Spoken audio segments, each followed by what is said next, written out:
कुछ important news भी हैं जो कि आपके साथ डिस्कस करने, उस पर आपका आउटलुक भी हमें चाहिए। लेकिन हमारे दो और एक्सपर्ट्स जुड़ गए हैं, उन्हें भी हमारे साथ जोड़ते हैं। हमारे साथ नरेश मेरानी है और साथ ही कुणाल बोथरा है। आप दोनों को good afternoon, welcome. Naresh, to start with you, इस वक्त बाजार ट्रिगर का वेट कर रहा है। नतीजों का सीजन खत्म हो चुका है, बावजूद इसके हम देख रहे हैं बैंक स्पेस लगातार फोकस में है। बैंक निफ्टी की तरफ से सपोर्ट्स भी मिल रहे हैं। आप स्ट्रैटेजी क्या बना रहे हैं? वीकली एक्सपायरी के ठीक एक दिन पहले खड़े हैं हम, और साथ ही आपके ट्रेडिंग पिक्स भी। सो एज ऑफ नाउ अगर देखें तो जो मूव्स हो रहा है वो भी काफी हेवी वेट्स की वजह से हो रहा है। अगर बैंक निफ्टी में भी है तो मेजर कंट्रीब्यूशन एचडीएफसी बैंक से आ रहा है और कोटक बैंक जो एक साइडवेज स्टॉक था उससे आ रहा है। So overall momentum broader markets में बहुत कम है, बहुत सिलेक्टिव मूव्स हो रहे हैं लार्ज कैप्स में। So as of now strategy ये है कि थोड़ा कंजर्वेटिव रहना है, थोड़ा कॉशियस रहना है, क्योंकि मोमेंटम नहीं है तो स्टॉक उसमें मोमेंटम नहीं आ रहा है तो स्टॉक वहीं पे आ जा रहा है ब्रेकआउट के बाद।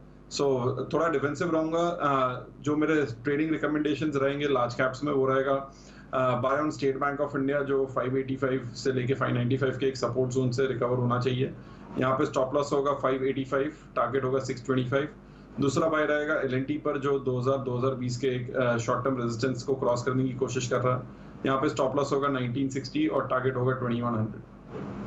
ओके, तो आप लार्ज कैप पे बेट कर रहे हैं यहाँ पर कोटक बैंक और एलएनटी। बिल्कुल नरेश, बने रहे आप हमारे साथ। इस बीच हमारे साथ कुणाल बोथरा भी हैं, उनसे भी समझ लेते हैं। कुणाल, ट्रेड भी आपको ना ज्यादातर लार्ज कैप स्टॉक्स में पार्टिसिपेशन दिख भी रही है। बड़े एचडीएफसी ट्विंस तो चल ही रहे हैं, एलएनटी अभी नरेश भी बात कर रहे हैं, कोटक बैंक चल रहा है। आप भी बेट क्या अभी लार्ज कैप पे ज्यादा रखेंगे, क्योंकि आज मिड कैप और स्मॉल कैप थोड़ा सा तो म्यूटेड परफॉर्मेंस दिखा रहे हैं? तो ये मार्केट में ऐसा है कि स्ट्रैटेजी को थोड़ी ट्वीक करनी पड़ेगी, बिकॉज हम जनरली मोमेंटम खेलते हैं मार्केट्स में, बट जब मोमेंटम लैक हो जाता है तो ब्रेकआउट्स पे ना जाके हम वो स्टॉक्स पे करें जिन्होंने ब्रेकआउट देके वो वापस अपने ब्रेकआउट लेवल्स पे वापस आ रहे हैं या फिर ब्रेकआउट से थोड़े से नीचे आ रहे हैं। तो उस रिगार्ड्स में दो पिक यहाँ पे सजेस्ट करूंगा। पहला मेरे अनुमान से यूपीएल है, जिसने बहुत ही अच्छी रिकवरी दी थी। 670 से स्टॉक ऑलमोस्ट 775 तक टच कर चुका था। उसके बाद में लास्ट 2 दिन से या 3 दिन से स्टॉक करेक्ट कर रहा है, तो अच्छे लेवल्स पे वापस आ चुका है यूपीएल। एक माइनर रिट्रेसमेंट भी है, तो मैं इस पे सजेस्ट करूंगा बाय 805 का टारगेट रख सकते हैं, स्टॉप लॉस 745 का रख सकते हैं यूपीएल पे। और सेकंड रहेगा एशियन पेंट्स, जो मेरे अनुमान से बहुत ही अच्छे लेवल्स पे आ चुका है बॉटम वाइज, या फिर हम ट्रेड वाइज कहें तो ट्रिपल बॉटम आरएसआई में बना चुका है। आर्ली चार्ट्स पे 200 डे मूविंग एवरेज पे भी स्टॉक ट्रेड कर रहा है, तो बड़ी रिट्रेसमेंट हो चुकी है मेरे अनुमान से एशियन पेंट्स में। यहाँ से बहुत अच्छा रिस्क रिवॉर्ड बन सकता है बाय के लिए। 3250 का टारगेट रख सकते हैं, स्टॉप लॉस 3000।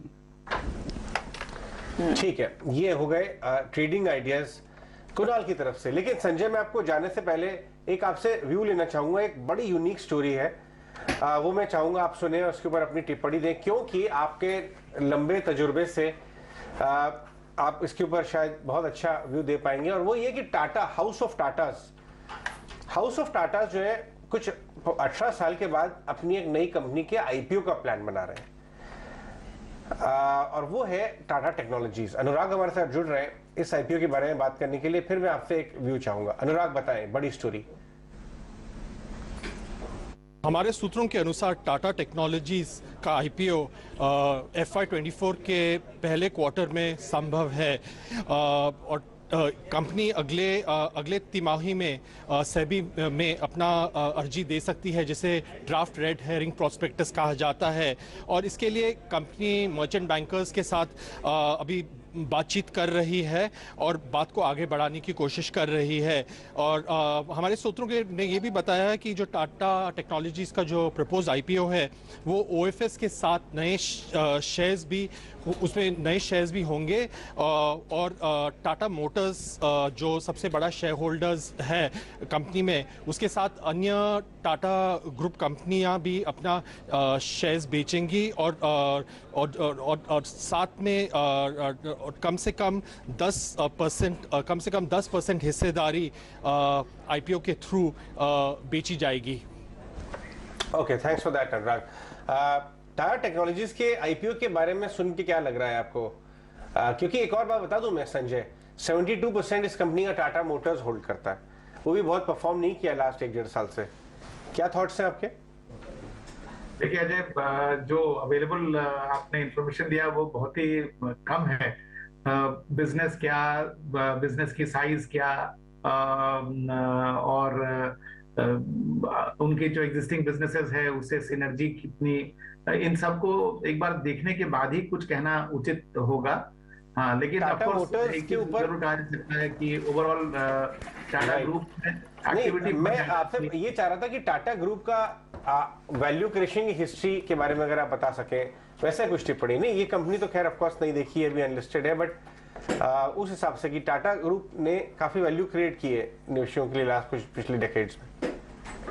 इनफैक्ट खास करके पिछले 2-3 सालों में, वही मैं कह रहा था कि अगर आप पिछले 2-3 साल में देखें तो टाटा ग्रुप के अंदर बहुत ज्यादा डायनेमिज्म और एनर्जी दिखता है, और सिर्फ एक दो कंपनीज में नहीं, अक्रॉस दी सेक्टर्स बहुत सारे कंपनीज में दिखता है। और मैं समझता हूं कि अगर उसको सारांश में कहा जाए तो 3 मेन कारण मुझे लग रहा है जो उस डायनेमिज्म के पीछे है। एक तो है कि कई कंपनीज में बिजनेसेस को रिस्ट्रक्चर कर दिया जा रहा है ताकि सिमिलर बिजनेसेस एक बड़े एंटिटी के अंदर आके ज्यादा फॉर्मिडेबल साइज के हो जाएं, तो एक कारण वो है।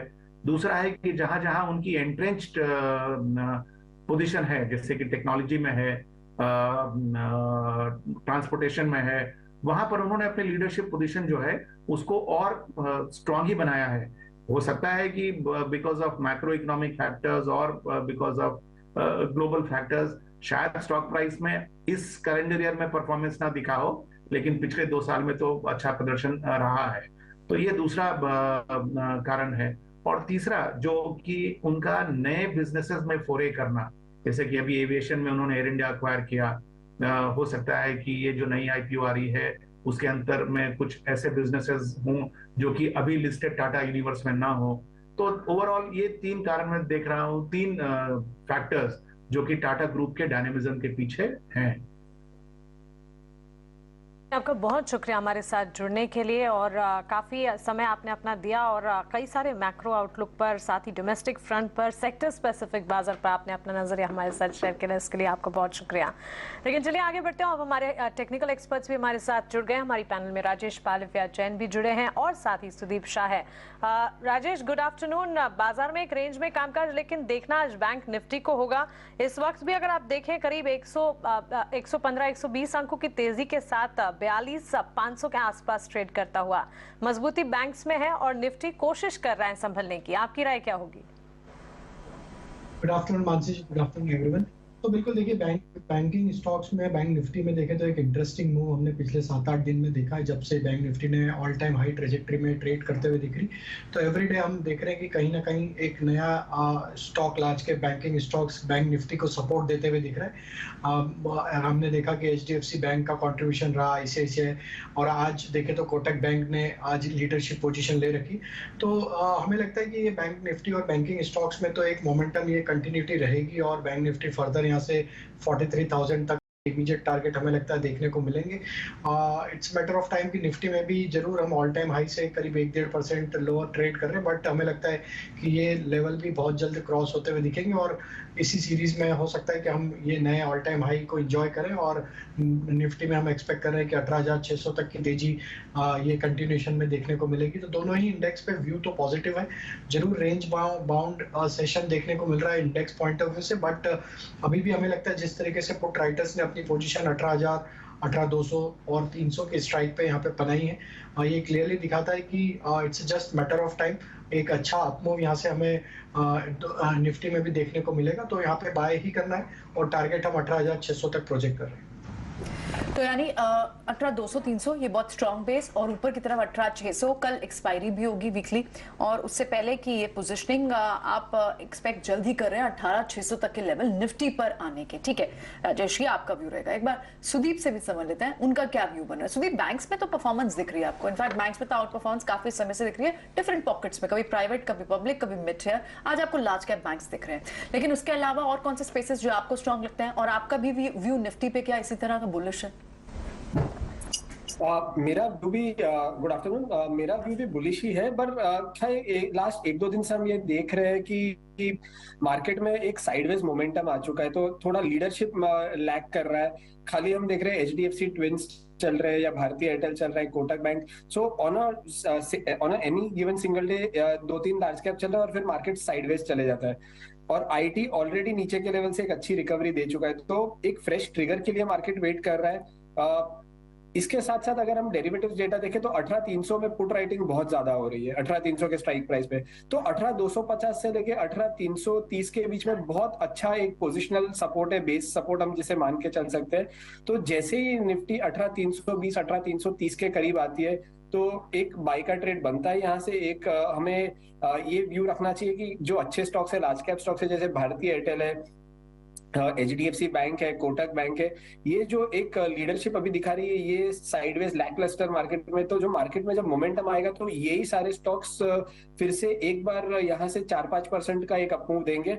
और ये जो सारे स्टॉक्स जिनका अभी मैंने जिक्र किया ये पिछले 2-3 महीने के रैली से चल नहीं रहे थे मार्केट में। तो यही पूरा सेगमेंट है जो अभी जो लास्ट 3 महीने से नहीं चल रहे थे वो अब साथ में एक साथ चल रहे। भारतीय एयरटेल है, HDFC ट्विंस है, मारुति अभी वापस से एक यहाँ पे 9100 9200 के आसपास एक बेस बना रहा है। तो मुझे लग रहा है आने वाले दिनों में ये सारे स्टॉक्स में एक लीडरशिप कंटिन्यू रहेगी एंड मार्केट का ट्रेंड पॉजिटिव ही रहेगा। 18250 18300 का एक अच्छा सपोर्ट जोन है। Upside 18500 530 is the first level that मुझे लग रहा है कि ऊपर के स्तरों पे आना चाहिए। लास्ट आवर ट्रेड क्रूशियल होगा, कल भी वहीं से घूमा था बाजार। एक स्टॉक के बारे में बात करना जरूरी है, TCNS क्लोथिंग। सुदीप, मैं आपसे जानना चाहूंगा, इस बारे में बात करूंगा। चार्ट लिखे आइए TCNS के। ओके, TCNS के बारे में बाद में बात करेंगे हम। अभी हम कुछ और स्टॉक्स के बारे में बात कर लेते हैं। ये तो आपने निफ्टी के बारे में बताया। मेटल की रैली खत्म हो गई क्या राजेश? मेटल में ना अजय जी देखिए एक्यूमुलेशन तो काफी अच्छा देखने को मिला है लोअर साइड पे मेटल में। हमें लगता है कि 1-2 दिन साइडवेज रहेंगे लेकिन वापस से यहाँ पे ट्रैक्शन आते हुए दिखना चाहिए। तो मेटल स्टॉक्स में थोड़ा सा प्रॉफिट टेकिंग जरूर देखने को मिल रहा है। हमें लगता है थोड़ा डिप यहाँ पे जरूर मिलेगा लेकिन जो स्ट्रक्चर बने हैं पिछले कुछ दिनों में एक रिवर्सल के साइन यहाँ पे बिल्कुल दिए मेटल सारे मेटल स्टॉक्स में। तो हमें लगता है कि थोड़ा 1-2 दिन का यहाँ पे साइडवेज कंसोलिडेशन थोड़ा प्रॉफिट टेकिंग रहेगा लेकिन वापस से एक यहाँ पे बाइंग इंटरेस्ट वापस बनते हुए दिखेगा। ऑलराइट, तो ये तो मेटल्स पर एक व्यू आपका रहा जहाँ एक रीबाउंड के बाद फिर से फ्रिजल आउट तो हुई है वो रैली बिल्कुल। लेकिन कुछ स्टॉक्स है जो बहुत भरपूर एक्शन दिखा रहे हैं आज। भरपूर एक्शन, बट ढूंढना पड़ रहा है इस बाजार में एक्शन आपको। आपके सिलेक्टिव होके ढूंढना पड़ रहा है, मतलब ईगल आई। लेकिन आपके पास परोस के नहीं दिया हुआ है बाजार में। एक्शन है वहाँ काफी अच्छा एक्शन नहीं, लेकिन एक बात बता दूं मैं आपको, शायद राजेश मानेंगे हमारे से कि रोज ट्रेड करना जरूरी नहीं है। बात कर ली, जिस दिन कन्विंसिंग ट्रेड्स नहीं है आपके पास उस दिन मत ट्रेड करिए, देखिए बाजार को, ढूंढिए। लेकिन एक स्टॉक के अंदर काफी एक्शन हो रहा है और इस बार हम उस एक्शन के ओरिजिनेटर शरद, जिन्होंने शरद बाबू हमारे रिसर्च के मेंबर हैं, उन्होंने ये स्टोरी काफी दिन पहले ब्रेक की थी और अब वो रिविजिट कर रहा है बाजार और आज 9% चला दिया है। उनको हम बुला के लाए अपने स्टूडियोज में, उसके बाद हम इसके ऊपर चार्ट चेक लेंगे। तो आप शुरू से बताइए, आपने स्टोरी ब्रेक की थी, अब सुना है कि रेस इज हॉटिंग अप और लोग आ गए प्लेयर्स। क्या जबरदस्त है इस कंपनी में ऐसा? आपने कभी इसके प्रोडक्ट्स यूज किए? जी बिल्कुल, ये वुमेन सेंट्रिक प्रोडक्ट्स है। तो क्या आपकी वाइफ आपकी गर्लफ्रेंड हो सकती है? हाँ, ये एक अच्छी ब्रांड वाली कंपनी है और इसके बायर्स भी अच्छे हैं और आप कह सकते हैं कि तो प्रीमियम सेगमेंट में कैटर करती है। तो ऑफ कोर्स ओकेजनली हम लोग खरीद लेते हैं ये प्रोडक्ट्स। लेकिन W ऑरेलिया जैसे प्रोडक्ट्स है, इस पे जो है ऑल ओवर इंडिया प्रियंका काफी तारीफ करती रहती है इस ब्रांड की। प्रोडक्ट्स बहुत अच्छे हैं, W और ऑरेलिया है ना, राइट। और आपको पता है ना, शरद की भी अब शादी होने वाली है, उनका तो शॉपिंग का टाइम है। इसीलिए तो मैंने पूछा था उनसे, इसीलिए पूछा था कि अब जो है कंबाइंड बाइंग होती है, अलोन बाइंग नहीं होती है। लेकिन एनीवे बताइए चल क्या रहा है स्टॉक में? जी बिल्कुल, अक्टूबर 12 को जो था हमारे 18 हाउस स्वदेश की एक्सक्लूसिव थी और हमारे रिपोर्ट्स आए थे कि हमारे सोर्सेज कह रहे थे कि जो प्रमोटर स्टेक है और जो उनकी जो पी इन्वेस्टर की स्टेक है, जो ऑलमोस्ट कह सकते हैं 30% स्टेक है, वहां पे थोड़ी एग्जिट मिल सकती है। और हमने ये रिपोर्ट किया था 1 महीना पहले और आज जो है फिर से रिपोर्ट्स आ रहे हैं, रिविजिट किए जा रहे हैं। लेकिन हम बात करेंगे इस स्टॉक के बारे में कि ओवरऑल जो इनके वैल्यूएशंस कैसे देखने को मिल रहे हैं। ऑफकोर्स प्रमोटर्स का जो है लगभग 1200 करोड़ का होल्डिंग है और जो पी इन्वेस्टर है वैगनर, उनका लगभग 1000 करोड़ का है। लेकिन इंपॉर्टेंट बात यह है कि इसमें एक्विजिशन टारगेट क्यों है ये, इसलिए इंपॉर्टेंट है क्योंकि एक हाई मार्जिन मार्जिन बिजनेस है, जब आप एथनिक वेयर बिजनेस के बारे में बात करते हैं, डिस्ट्रीब्यूशन नेटवर्क बहुत स्ट्रांग है और एक बहुत अच्छा ब्रांड रिकॉल देखने मिले, तो इसके कारण एक प्रीमियम जो है एनालिस्ट मानना है कि वो प्रीमियम भी दिया जा सकता है। और इंडिया के जो एथनिक वेयर की मार्केट है वो $20 बिलियन की है, उसमें से 93% वुमेन कैटेगरी के लिए है, तो उसके कारण ये आंकड़े जो है बहुत स्ट्रांग लग रहे हैं। और अगर वैल्यूएशंस भी देखें तो हमने निकाले तो ABFRL, वेदांत फैशंस और इवन ट्रेंड, इनके वैल्यूएशंस हायर साइड में, लेकिन TCNS क्लोथिंग के वैल्यूएशंस ऑलमोस्ट 36 टाइम्स पे हैं। ओके, चलिए चार्ट चेक ले लेते हैं कि ये तो मामला चल रहा है, ये एक एक्विजिशन टारगेट बना हुआ है कंपनी। राजेश, TCNS के चार्ट देख के बताएं, आप इसके अंदर पोजीशन ऑलरेडी हो तो कब तक बने रहे, क्या पॉसिबल लेवल्स हैं? अजय जी, काफी बड़ा करेक्शन हमने स्टॉक में देखा, और जिस तरीके से अब स्टॉक में वीकली सेटअप के हिसाब से देखें तो एक मल्टीपल सपोर्ट जोन जो कि थे स्टॉक के करीब 570 के आसपास, वहां पे इसने मल्टीपल टाइम सपोर्ट लेके एक पुलबैक हर बार बनाया है। अभी का भी सेटअप देखें तो स्टॉक में ऑलमोस्ट एक जो पुलबैक आज के सेशन में बना है, हमें लगता है अगर ये यहाँ पे आप 600 के ऊपर सस्टेन रहेगा तो इसका इमीडिएट टारगेट जो बनना चाहिए करीब 650-670 की तरफ आते हुए दिख सकता है ट्रेडिंग पॉइंट ऑफ व्यू से। बट ये कंफर्मेशन होगा बॉटम फॉर्मेशन का, वो होगा करीब 720 रुपए के ऊपर। जब ये स्टॉक निकलेगा तो कहीं ना कहीं स्टॉक में जो एक करेक्टिव मूव था वो रिवर्स होते हुए दिखेगा और एक बॉटम के कंफर्मेशन वहां बनते हुए दिखेंगे। बट अभी जिन्होंने पोजीशन लोअर साइड पे ली है उनके लिए एक डिफाइंड स्टॉप लॉस है, जो कि मल्टीपल वीक से ये stop loss already play out होते हुए दिख रहा है, वो है करीब 570 के आसपास। ये स्टॉप लॉस को रखें और पोजीशन को होल्ड रखा जा सकता है। ओके, तो चलिए TCNS क्लोथिंग यहाँ पर शानदार एक्शन, और इस एक्शन को हमने पहले नोटिस करवाया था, उसके बाद ये खबर देखिए और स्टॉक के मूवमेंट्स को आप देखिए, करीब 8 से 9% की तेजी और न्यूज फ्लो नजर आती हुई। लेकिन HAL, Hindustan Aeronautics Limited, Sudeep, इस स्टॉक पर आप अपनी राय दीजिए। ब्रेकआउट का कैंडिडेट, अच्छी मजबूती के बीच ट्रेड करता हुआ, और डिफेंस प्लेज में लगातार जब डिफेंस सेक्टर की बात होती है हिंदुस्तान एरोनॉटिक्स का जिक्र जरूर होता है। 6% की तेजी, आज सुबह अच्छी खासी तेजी थी, अब हल्की सी प्रॉफिट बुकिंग नजर आ रही है। एब्सोल्युटली मानसी जी, ये एक्चुअली मेरा एक आज का ट्रेड भी था जो मैं शेयर करना चाहता था हमारे दर्शकों के साथ, और गुड दैट हम ये इसी के ऊपर डिस्कस कर रहे हैं। तो अगर हम HAL में देखें तो कल इसका एक पॉजिटिव न्यूज भी आया था कि कुछ 9 लेटर ऑफ इंटेंट्स उसे मिले हैं, तो ये एक न्यूज के बैक पे भी एक अच्छे स्ट्रक्चरल जो चार्ट पे हम देखते हैं एक अप ट्रेंड होता है, वहां पे ये न्यूज भी आया है। और डिफेंस पे तो मेजर फोकस है ही, HAL, BL, BDL, ये सारे स्टॉक्स पिछले कुछ महीनों से हमने देखा है काफी अच्छा प्राइस एक्शन आ रहा है। पर अगर स्पेसिफिकली हम HAL की बात करें तो जो मीडियम टर्म और शॉर्ट टर्म चार्ट है वहां पे higher top higher bottom formation भी चार्टिकली दिख रहा है। प्लस इसने जो इसका इमीडिएट एक स्विंग रेजिस्टेंस था 7 नवंबर का जो हाई है 2607 का, आज उसके ऊपर जैसे ही क्रॉस किया हमने एक बहुत बड़ा मूव देखा 2700 प्लस ये स्टॉक पे। तो मुझे लग रहा है आने वाले दिनों में भी जो हिसाब से ओपन इंटरेस्ट और यहाँ पे वॉल्यूम्स जो बढ़ते हुए आज हमने देखे हैं, तो ये मोमेंटम कंटिन्यूड रहेगा और 2610 के स्टॉप लॉस से हमें इसमें खरीदारी कर सकते हैं और 2750 2780 के टारगेट के लिए ये कुछ स्टॉक्स में से है जो मिड कैप्स में, जो आज मिड कैप इंडेक्स नीचे है पर ये अपने इंडेक्स से भी आउट परफॉर्म कर रहा है। Okay, alright, absolutely. तो इंडेक्स से ये आउट परफॉर्मेंस इसके आप पिछले 1 साल से लगभग देख रहे हैं HAL, और आज भी आपको 6% की मूव के साथ दिखाई दे रहा है। कुछ और, क्योंकि डिफेंस स्टॉक्स, रेलवे स्टॉक्स, इन पर अभी फिलहाल जो एक बस सी भी दिख रही है उसमें एक स्ट्रॉन्ग मूव दिख भी रही है। रीजंस कई सारे आगे हम लेटर इन द शो भी लेकर आएंगे, लेकिन एक स्टॉक और है राजेश, आप इस पर एक बार चार्ट चेक करें, वो है HCC का काउंटर। इसे कुछ दिन पहले भी हमने डिस्कस किया था, उसके बाद ये फ्रिजल आउट हुई मूव, लेकिन आज फिर से आपको 7-8% तेजी के साथ दिख रहा है। और एक कंस्ट्रक्शन इंफ्रा, कंस्ट्रक्शन स्पेस, इसमें भी काफी रिन्यूड इंटरेस्ट दिखाई दे रहा है। इनफैक्ट रियल एस्टेट पैक भी आप देखें तो रिन्यूड इंटरेस्ट वहां भी दिखाई दे रहा है। इस स्टॉक पर क्या व्यू बन रहा है अभी? तो HCC में देखें तो जो प्राइस एक्शन बना है ये अपने एक मल्टीपल सप्लाई जोन के आसपास अभी ट्रेड करते हुए दिख रहा है, जो कि है इसके करीब 15 रुपए 70 पैसे 16 रुपए के आसपास है। ये एक इसका मल्टीपल रेजिस्टेंस जोन है। हमें लगता है कि अगर ये 16 रुपए का ब्रेकआउट करने में कामयाब होता है वीकली क्लोजिंग बेसिस पे, तो फिर स्टॉक में फर्दर अपमूव एक्सटेंड होते हुए दिख सकता है, जो कि स्टॉक को 18 साढ़े 18 के जोन की तरफ लेके जा सकता है। तो स्टॉक में अगर देखें तो ओवरऑल स्लो स्टडी स्टॉक में जरूर एक फॉर्मेशन जो बन रहे हैं वो एक अप स्लोपिंग चैनल के फॉर्मेशन तो बनते हुए दिख रहे, तो हमें लगता है कि ये स्टॉक ग्रेजुअली 18 रुपए की तरफ बढ़ते हुए दिख सकता है, लेकिन यहाँ पे स्टॉप लॉस जरूर फॉलो करें।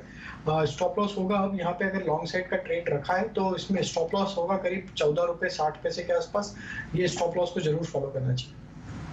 ठीक है, 14 रुपए 60 पैसे के स्टॉप लॉस के साथ आप इसमें बने रहे इस पोजीशन में। लेकिन इस बीच एक खास मैनेजमेंट से बात करते हैं, नंबर्स के बाद इनसाइट्स और लेते हैं कंपनी के ग्रोथ प्लान्स क्या हैं। श्रीराम प्रॉपर्टीज के सीएमडी मिस्टर एम मुरली हमारे साथ है। बहुत बहुत स्वागत है आपका mister Murali, welcome to ET Now Swadesh. हम पहले एक बार आपके रिजल्ट्स वेरी क्विकली अपने व्यूअर्स को बता दें, क्योंकि हमने वाई ऑन वाई बेसिस पे तो आपके एबिटा मार्जिन्स में एक बड़ा सुधार देखा ही, सिक्वेंशियल बेसिस पे क्यू ऑन क्यू बेसिस पे भी आपके एबिटा मार्जिन्स काफी सुधरे हैं। लगभग अब 287 बीपीएस आपके इस क्वार्टर में देखने वाला 13% से ऊपर आपकी एबिटा मार्जिन इस क्वार्टर में रहे हैं और आपकी बेस्ट एवर सेल्स वॉल्यूम और सेल्स वैल्यू भी देखने को मिली है। Must congratulate you on this. लेकिन ग्रोथ ड्राइवर्स बड़े क्या रहे, क्या वजह रही? इट्स अ गुड न्यूज दो, बट हम फिर भी जानना चाहेंगे कि क्या बड़े रीजंस थे, क्योंकि जनरली ये क्वार्टर थोड़ा सा सीजनली वीक रहता है और यहाँ पर लगभग 2.5 गुना आपके वाई ऑन वाई रेवेन्यूज देखने को मिले हैं। थोड़ा सा आप अगर हम पे और इस पर और क्लैरिटी दे पाए, बड़े ग्रोथ ड्राइवर्स क्या रहे? As you know, that market has been really doing good. There is a good demand overall prevailing, particularly in the mid-market and affordable housing segment. And the cities where we operate, Bangalore, Chennai, Calcutta, there has been a very good demand. As an organization, we have been making good progress. Last year, we have sold 3.76 million square feet. This year, we are targeting to sell about 4.5 million square feet. On the H1 performance, if you look at, we have declared a PAT of about 30 crores, and EBITDA is about 80 crores plus. 86.8 crores is the EBITDA. We have been making consistent progress quarter on quarter, which is in line with whatever the guidelines what we have given to the market during the IPO roadshows, post roadshows. So, with you also, we have been giving you continuous guideline. We have been maintaining that because of the market robustness. And I expect the market to continue to behave very, very positive way as we move forward in the next 2 to 3 years time. We are bullish on the market behavior. From Shriram Properties, we will continue to do very well in the next coming 8 to 10 quarters based on the projects which are already lined up with us. As you know that, projects which are launched and sold coming for recognition now. Likewise, whatever the projects we are selling now, which will come for recognition 1 year later, 2 years later, 3 years later. So we see a steady growth potential now, which you have seen in our results now. Quarter 1, quarter 2, now H1 results. So we made good progress with respect to the gross revenues, EBITDA level, PBT level, PAT level, sales. We've been making consistent progress thanks to the consolidation and Government of India's support in making sure that inflation is in control. So hence we have been able to make good progress. We are extremely bullish. Next 2 quarters also we'll be able to achieve our guideline, whatever we have provided. बात तो सही है mister मुरली, हर लिहाज से हर parameter पर numbers काफी positive आए हैं और ऐसे नंबर्स भी तब जबकि सीजनली वीक Q2 माना जाता है, particularly for your segment. Average realisations की अगर बात करें on Q on Q basis, Y on Y basis, average realisations में बढ़त देखने को मिली है, करीब 6.5% की तेजी यहाँ पर भी दिखी है। प्राइस हाइक्स को लेकर क्या स्ट्रैटेजी आप बनाकर चल रहे हैं इन फ्यूचर, और ये रियलाइजेशंस जो बढ़ते दिख रहे हैं क्या मार्जिन्स को और ज्यादा सपोर्ट करेंगे आने वाले क्वार्टर्स में? Yes, quarter on quarter realization is going up. In H1, we increased the prices close to about 6%, and we expect to take the prices up by another about 7-8%. I expect this year, FY23 compared to FY22, prices to go up between 10 and 15%. It is in line with whatever our estimate. That's going up further. So H2 also again, we intend to take our prices up in all our projects. Again, it's because of the gap between supply and demand. Supply is coming down because of the consolidation and also the trust factor, which is prevailing only with the large branded organized players like us, which is missing with the smaller players. So hence, Supply is one. Demand is growing. Demand is further growing now. As you know, that work from home concept is over anymore. It's not prevailing. People already started coming back to the cities and started working now. So working there from their offices. So we see a bigger demand coming up, particularly on the mid-market and affordable housing segment. So hence price increase is, inevitable, and it's likely to go up further. बहुत बहुत शुक्रिया mister मुरली आज समय देने के लिए और ये सवालों के जवाब देने के लिए बहुत बहुत शुक्रिया आपका।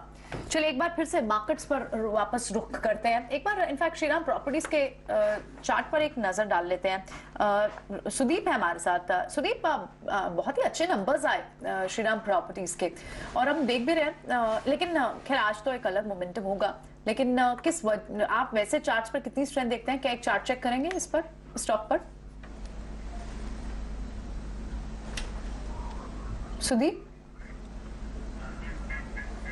Sudeep, please unmute yourself. Sudeep, आप तक आवाज आ रही है? चलिए एक बार राजेश से ले लेते हैं इस पर chart check. Rajesh, Shriram property को अगर हम एनालाइज करें तो काफी समय से एक साइडवेज मूव यहाँ पे देखने को मिला है। स्टॉक में जो एक करेक्टिव मूव था, उसके बाद स्टॉक ने कहीं ना कहीं अगर इसको ओवरऑल देखें तो 70 रुपए के आसपास इसने एक बेस बना के एक नैरो प्राइस रेंज में ये ट्रेवल करते हुए दिख रहा है। हमें लगता है जिस तरीके का बिहेवियर अगर पिछले 15-20 सेशन का देखें या अगले पिछले 4-5 हफ्तों का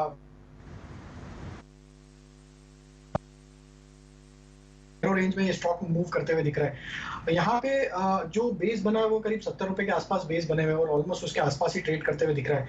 अगर यहाँ पे जो मैनेजमेंट की कमेंट्री ऑप्टिमिस्टिक है तो 80 रुपए का अगर ब्रेकआउट होता है तो ये स्टॉक में एक अच्छी चाल बनते हुए दिख सकती है। 80 रुपए के ऊपर ये स्टॉक फिर 94-96 की तरफ बढ़ते हुए दिख सकता है। तो यहाँ पे अगर बाय पोजीशन बनाते हैं तो स्टॉप लॉस जो हम सजेस्ट करेंगे वो होना चाहिए करीब 70 रुपीज के आसपास। तो या तो इसको थोड़ा होल्ड करना पड़ेगा, टाइम लगेगा, क्योंकि बिहेवियर जो दिख रहे हैं हमें लगता है थोड़ा यहाँ पे टाइम लगेगा ये स्टॉक और कंसोलिडेशन में। देन फिर जब भी ब्रेकआउट 80 रुपीज के होंगे वहां से एक अच्छा शार्प मूव या एक अच्छी तेजी वहां से बनते हुए दिख सकती है।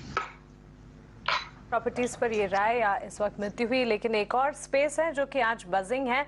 जबरदस्त एक्शन शुगर सेक्टर में। चीनी शेयरों की मिठास जो है लगातार 2 सेशन से 2 दिनों से हम देख रहे हैं अच्छी खासी तेजी के साथ बढ़ती हुई। बलरामपुर चीनी, Shri Renuka sugar, Dhampur sugar almost 4% तक की तेजी धामपुर शुगर के स्टॉक में नजर आई है। चीनी शेयरों में इस मिठास के पीछे की वजह क्या है, आइए डिम्पी से समझते हैं। डिम्पी बताएं। हालांकि शुगर स्टॉक्स को लेकर मार्केट में यह है कि शुगर खाना नहीं चाहिए, शुगर आपको हो जाता है, लेकिन शुगर कंपनी आपको बहुत अच्छा रिटर्न्स दे रही है अगर आप शुगर वाले स्टॉक्स में हैं तो। उसकी 2 बड़ी वजह हैं, पहला चीनी, दूसरा एथेनॉल। मैं एक एक करके दोनों पॉइंट्स पे आऊंगा और बताऊंगा कि क्यों शुगर कंपनीज पे आपको ज़्यादा ध्यान देना चाहिए। असल में हुआ क्या, ग्लोबल मार्केट्स में एकाएक तेजी हो गई है। ये तेजी कितनी और कैसे हुई आप पूरे इस लिंक में देख पाएंगे। लेकिन सबसे इंपॉर्टेंट बात है कि सरकार ने कुछ कोटा दिया था कि आप इतने कोटे का एक्सपोर्ट्स कर सकते हैं शुगर कंपनीज को, वो था 63,000 टन का। अभी करीब 40,000 टन का जो शुगर एक्सपोर्ट हो रहा है उस पे शुगर कंपनियां रीनेगोशिएशन वाले मूड पर आ गई हैं। और रीनेगोशिएशन इसलिए कर रही है क्योंकि इंटरनेशनल मार्केट में शुगर के प्राइसेस एकाएक बढ़ गए हैं। शुगर को सिर्फ 2 चीजों से सपोर्ट मिलता है, यानी कि शुगर की सप्लाई 2 देशों से बहुत अच्छे से आती है। पहला आता है इंडिया से, दूसरा आता है ब्राजील से। तो मैं एक एक करके बताता हूं कि इस समय वहां पे हुआ क्या। अगर आप ब्राजील के हिसाब से देखेंगे तो वहां पे सप्लाई घटी है, यानी कि शुगर की प्रोडक्शन कम हुई, उससे सप्लाई कम हुई। दूसरा, वहां पे भी बायोफ्यूल का कंसेप्ट बहुत तेजी से चल रहा है, जिससे कि शुगर कंपनीज का डाइवर्जन उस तरफ हो गया। साथ ही साथ भारत का अगर हिसाब से देखें तो मई 2023 तक जो सरकार ने इनको अलाउ कर रखा है कि आप 60 लाख टन तक शुगर का एक्सपोर्ट्स कर सकते हैं, ये गवर्नमेंट ने इनको अलाउ किया हुआ है। लेकिन अभी 40 से 50 हजार टन का शुगर ऐसा है जिसपे शुगर कंपनियां खुद से रीनेगोशिएशन के लिए आ गई हैं।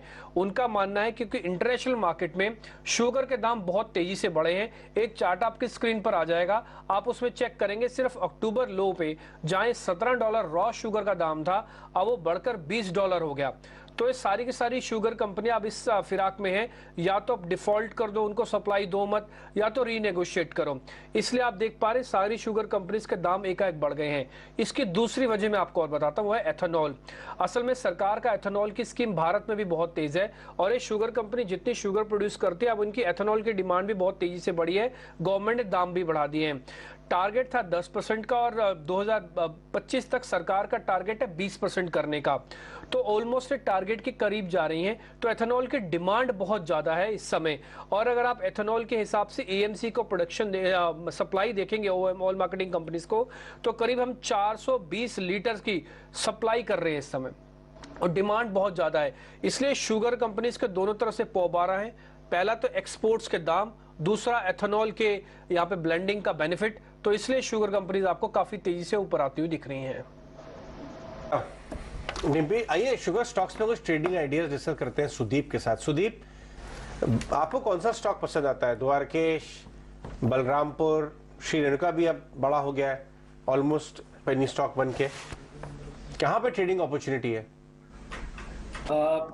सबसे बढ़िया ये सारे चार्ट्स में अगर हम देखें तो श्री रेणुका ही, अगर हम वीकली, डेली, मंथली चार्ट्स देखें ना, तो चार्ट स्ट्रक्चर पे मुझे लग रहा है कि रेणुका शुगर ही सबसे ज्यादा एक बढ़िया पैटर्न दिखा रहा है। और स्पेसिफिकली अगर इसकी बात करें तो वीकली चार्ट्स पे एक राउंडिंग बॉटम बना था पहले 25-30 रुपए के लेवल पे, फिर उसके बाद एक हायर बॉटम बना, एक सपोर्ट जोन बना 45 के आसपास का, और उस वहां से जो ये 65 का एक बार 65-67 का अपमूव आया था। फिर इसने यही सेम ऊपर के ट्रेजेक्टरी पे ये स्टॉक कंटिन्यूअसली ट्रेड कर रहा है 55, 60, 65 के रेंज में। तो ऊपरी स्तरों पे यहाँ पे कहीं प्रॉफिट बुकिंग नहीं आई थी। अगर हम रिलेटिवली दूसरे शुगर स्टॉक्स देखें तो वहां पे सेलिंग प्रेशर भी पिछले कुछ 1-1.5 महीने में देखा गया था। बट श्री रेणुका शुगर्स का जो एक चार्ट है वो कंप्लीटली शुगर सेक्टर के बाकी स्टॉक से आउट परफॉर्म कर रहा है। तो अगर हम अगर हम डेली चार्ट के हिसाब से देखें और शॉर्ट टर्म व्यू अगर ले, तो ये स्टॉक अपने 50 और 100 डीएमए के ऊपर ट्रेड भी कर रहा है और काफी दिनों से सस्टेन कर रहा है। तो मुझे लग रहा है कि यहाँ पे 52 के स्टॉप लॉस से अगर हम यहाँ पे बाइंग की पोजीशन बनाए तो अगले कुछ हफ्तों में हमें यहाँ पे अराउंड 68 से 75 के टारगेट्स ऊपर के लेवल पे दिख सकते हैं, क्योंकि ओवरऑल ट्रेंड पॉजिटिव है। कोई भी माइनर डिप आए तो हमें इसमें बाइंग की पोजीशन बनानी चाहिए। ठीक है, चीनी स्टॉक्स में तो कुछ अच्छी अपॉर्चुनिटीज नजर आ रही हैं। एक और स्टॉक है जो बड़े दिन बाद चलते हुए दिखाई दे रहा है, नवीन फ्लोरीन का। नवीन फ्लोरीन में आज लगभग 0.5% की मूव है। राजेश, स्पेशलिटी केमिकल में भी बहुत लैगर्ड मूव्स देखने को मिल रही हैं आपको, एसआरएफ या फिर कुछ सिलेक्टिव आपको काउंटर्स दिखते हैं। आज नवीन फ्लोरीन आपको दिख रहा है जिसमें थोड़ी सी मूव है। क्या चार्ट पे कोई स्ट्रेंथ दिख रही है, स्ट्रेंथ के साइंस दिख रहे हैं? काफी समय से केमिकल स्पेस में देखें तो एक अटेम्प्ट तो जरूर किया है सारे स्टॉक्स ने एक बार बाउंस देने का, लेकिन कहीं ना कहीं सप्लाई प्रेशर जरूर है हाई साइड पे। नवीन फ्लोरीन को अगर हम एनालाइज करें तो स्टॉक में अभी जो रेजिस्टेंस बना हुआ इमीडिएट वो करीब है 45-40 के आसपास, जो कि इसका एक down sloping trend line daily chart पे अगर हम ड्रॉ करें तो वो रेजिस्टेंस पे मल्टीपल टाइम स्टॉक वहीं से सप्लाई लेते हुए दिख रहा है। तो हमें लगता है इसमें रिवर्सल के साइन तो बनते हुए दिख रहे हैं, बट प्राइस एक्शन में 45-40 के ऊपर ये स्टॉक अगर वीकली क्लोजिंग बेसिस पे निकलता है तो यहाँ पे एक रिवर्सल के साइन बनेंगे 4650, 4700 तक के, फिर अपसाइड वहां से खुलते हुए दिख सकती है। करंट लेवल पे बाय एंड एक्यूमुलेट की स्ट्रेटेजी रखना चाहिए। लोअर साइड पे इसके जो अच्छे सपोर्ट बने हुए अभी पिछले 7-8 दिन का सेटअप भी देखें तो 4400 के आसपास अच्छे सपोर्ट बने तो डिप्स में बाय करेंगे, 4400 के आसपास का स्टॉप लॉस रखेंगे। ऑलराइट, तो ये तो नवीन फ्लोरीन पर एक राय आपकी, ठीक है। इस बीच दूसरे कुछ और स्टॉक, बीएचईएल आप इसे डिस्कस कर रहे थे, टेक्निकली अच्छा दिख रहा था आपको अजय। आज भी फ्लैट तो है बीएचईएल एटलीस्ट, लेकिन मोमेंटम तो 2 दिन से दिख रहा है बीएचईएल पे। कोई खास व्यू बन रहा है आपका बीएचईएल? बहुत बड़े कंसोलिडेशन में चला गया, ये कब बाहर आएगा? कैपिटल ग्रुप के सारे स्टॉक्स में आग लगी हुई है, बट ये नहीं चल रहा है। इनफैक्ट थोड़ा लंबा चार्ट अगर हम किसी तरह दिखा सकें, 1 साल ग्राफ, 2 साल ग्राफ, तो मैं बताऊंगा आपको एग्जैक्टली क्या है। सुशील केडिया मैसेज कर रहे हैं मुझे कि वो वेट कर रहे हैं, वो जल्दी ही जुड़ेंगे। इनफैक्ट उनसे काफ़ी लंबी चर्चा बाकी है, समय तो हो गया है। उनसे हम पूछेंगे, क्योंकि कैपिटल गुड्स उन्होंने भी एक टाइम बताया था कि स्टॉक्स काफी ब्रेकआउट मूव में आ गए। तब तक राजेश से बात कर लेते हैं। राजेश, ओके, सुशील जी आ गए। एग्जैक्टली हाँ, चलिए सुशील जी, ये चर्चा हम आपसे आगे लेके चलते हैं, इसके बारे में बात करेंगे, बट पहले एक ब्रॉडर सेटअप के बारे में बताएं, स्पेशली ग्लोबल मार्केट के ब्रॉडर सेटअप। उसके बाद हम इंडियन मार्केट्स की बात करेंगे। और मैं पहले ये कैविएट दे देता हूं कि मैं आपसे सवाल मीडियम टू लॉन्ग टर्म पूछ रहा हूं, मैं शॉर्ट टर्म पूछूंगा ही नहीं। 2-3 महीने 6 महीने as things stand right now, कैसा दिख रहा है आपको चार्ट्स डाउ का फॉर एग्जांपल? डाउ, एस&पी और उनकी वजह से नैस्डैक और फुटसी वो भी करीब करीब उन्हीं के जैसे चल रहे हैं। तो ये जो एक रीसेंट रैली आई है इनमें और काफी फास्ट और फ्यूरियस है, ये रैली ही है। हरभजन सिंह ने छक्का मार दिया था और मैच भी जीत गए थे उस छक्के की वजह से, और उसके कारण आप हरभजन सिंह को ओपनिंग ऑर्डर बैट्समैन का क्लासिफिकेशन नहीं दोगे, वो बॉलर ही रहेंगे, राइट? तो ये जो बेयर मार्केट रैलीज हैं हरभजन सिंह के छक्के की तरह है। जब छक्का लगता है और मैच जीतता है तो स्टेडियम में हाहाकार चित्कार मच जाता है, खुशी की लहर आ जाती है। तो बढ़ता बाजार तो सबको खुशी देता है, पर ढांचे को अगर आप देखें तो वॉल स्ट्रीट पर अभी भी एक और नया लो पेंडिंग है। पर इसका मतलब ये नहीं कि कल सवेरे ही आ जाएगा या अगली चाल में सीधा वहां लुढ़क जाएगा। Markets are in a complex rally as far as the western markets are concerned. और इसी के साथ अगर मैं इंडियन मार्केट्स को जोड़ूं तो हम ऑल टाइम हाई के बहुत करीब हैं, मतलब किसी भी टाइम उसको टच कर सकता है, उससे 100-150 पॉइंट ऊपर भी बढ़ जाएगा। तो मेरी कृपया इस बात को याद रखिएगा, हरभजन सिंह छक्का मार देगा तो इसका मतलब ये नहीं कि आप उसको लॉन्ग टर्म बुल मार्केट बना लोगे। और उसकी वजह है ब्रेड्थ का एब्सेंस, वॉल्यूम मिनिमाइज हो गया है, वॉलेटिलिटी जिस तरह की है, वो standard deviation is equal to volatility के आर्ग्यूमेंट में मत जाइए। ऊपर की ट्रेंड लाइन टूट जाती है, बड़ा गैप डाउन आ जाता है, लोग शॉर्ट कर देते हैं। लॉन्ग का वहां स्टॉप लॉस लग गया उस दिन जो बड़ा गैप डाउन आया 4 दिन पहले, लॉन्ग का स्टॉप लॉस लग गया, शॉर्ट हो गया, अगले दिन शॉर्ट का भी स्टॉप लॉस लग गया। तो a very deceptive, very very cunning sort of a move that has been coming. The structure now of the chart, जो चार्ट्स का ढांचा है, तो निफ्टी ने और बैंक निफ्टी ने वेस्टर्न मार्केट्स के साथ साथ घटने का काम तो किया, पर जैसे रिबाउंड आता है ये बड़ा ज्यादा रिबाउंड दे देते हैं। तो ब्रॉडली हम तो करीब करीब अपने हाइस पर आ गए और वॉल स्ट्रीट अभी काफी नीचे है अपने हाइस से। तो अब क्या ये एक कैचअप एक्ट होगा कि अगला राउंड वॉल स्ट्रीट में 15% घटने का और निफ्टी 20 घट जाए? वो संभावना है, उसको आप रूल आउट नहीं कर सकते। क्या ये हो ही जाएगा? नहीं, ये रिस्क लेने का तरीका ही नहीं है। तो अब मैं लार्ज कैप्स पे और निफ्टी पे बेचने के इंतजार में हूं, इंतजार कर रहा हूं। पिछला वीक भी इंतजार में गया। हमने स्मॉल कैप्स में दबा करके एक्सपोजर ले रखा है, और वो भी ऐसे नहीं कि जो कल सवेरे चल जाएंगे, जहां मुझे 100% बढ़ने का चांस 6 महीने में लगता है। तो 6 महीने से 9 महीने या 3 महीने की जो हम बात कर रहे थे, तो मुझे लगता है कि मैक्सिमम वर्ल्ड मार्केट्स में भी इवन इफ वॉल स्ट्रीट का परफॉर्मेंस इतना खराब रहा है, एक और नया लो आने के बाद 2023 में भी again a very easy bountiful year for making a lot of money on the bullish side. माल ले लेके पैसा बनाने का समय 2023 एक प्रॉपर इन्वेस्टमेंट का एटमॉस्फेयर लौट सकता है, और बाकी पूरे विश्व में लौटे नहीं लौटे, अगर कल को ये निफ्टी 15,000 हो गई, जिसके लिए हम बिल्कुल तैयार हैं, और बहुत भयंकर हमारी ट्रोलिंग होती है ट्विटर पे, और जितनी ज्यादा ट्रोलिंग होती है हमारा आत्मविश्वास उतना बढ़ जाता है। पर अगर ये कल को 15,000 निफ्टी आ जाती है, तो मेरी इस बात पे मैं राइट पढ़ूं ना पढ़ूं, 15,000 आए नहीं आए, वो 15,500 से घूम जाए, अगर इस तरह का कोई एक धमाकेदार फॉल आ जाता है, तो मुझे लगता है आने वाले कई वर्षों में जितना सुनहला टाइम 2023 में बनेगा कि 15,000 की निफ्टी 22,000 हो जाए। तो उस दृष्टिकोण से बहुत सारे बी ग्रुप के ऐसे स्टॉक्स हैं जो ये निफ्टी 15,000 वाली चाल पहले ही पूरा कर चुके हैं 1-2 महीने पहले, और वो 22,000 निफ्टी वाली चाल को चलना शुरू कर चुके हैं। और लार्ज कैप्स में एक बड़ा करेक्शन अभी भी पेंडिंग।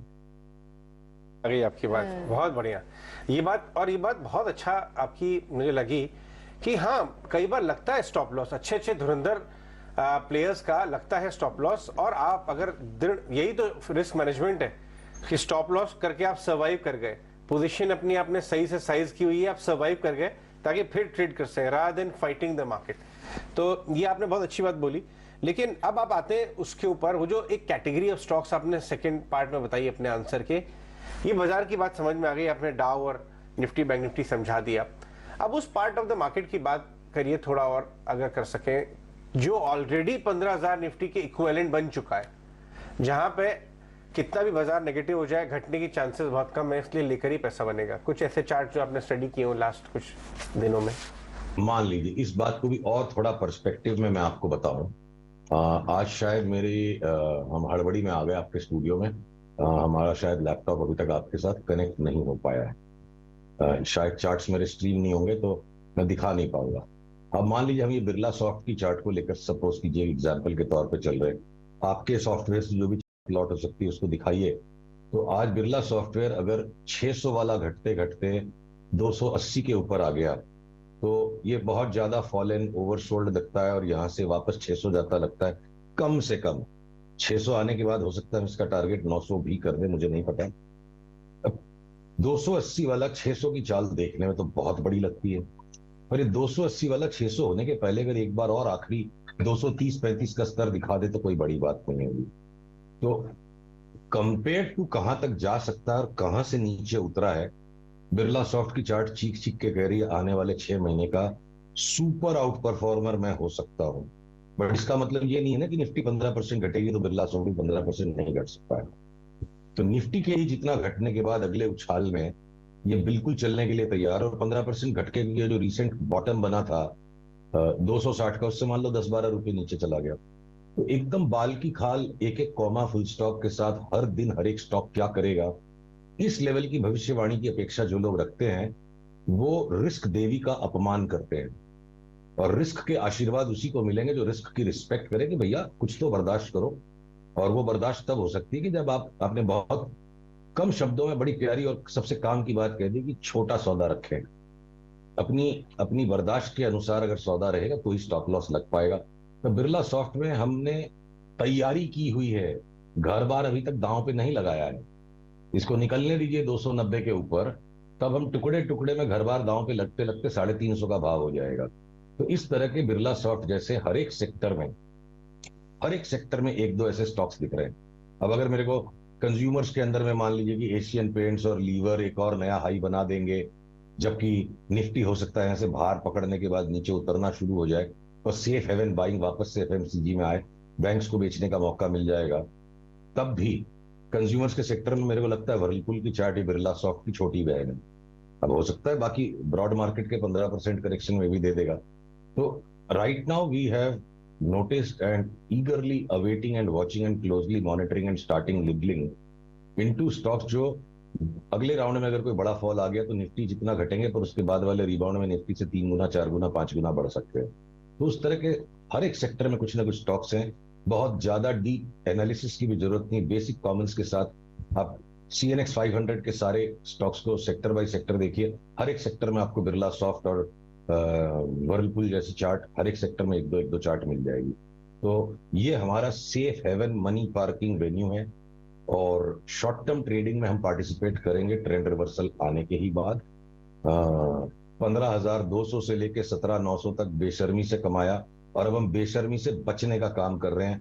हमको अपनी ड्रिंक का लास्ट स्विग सुड़कना जरूरी नहीं है।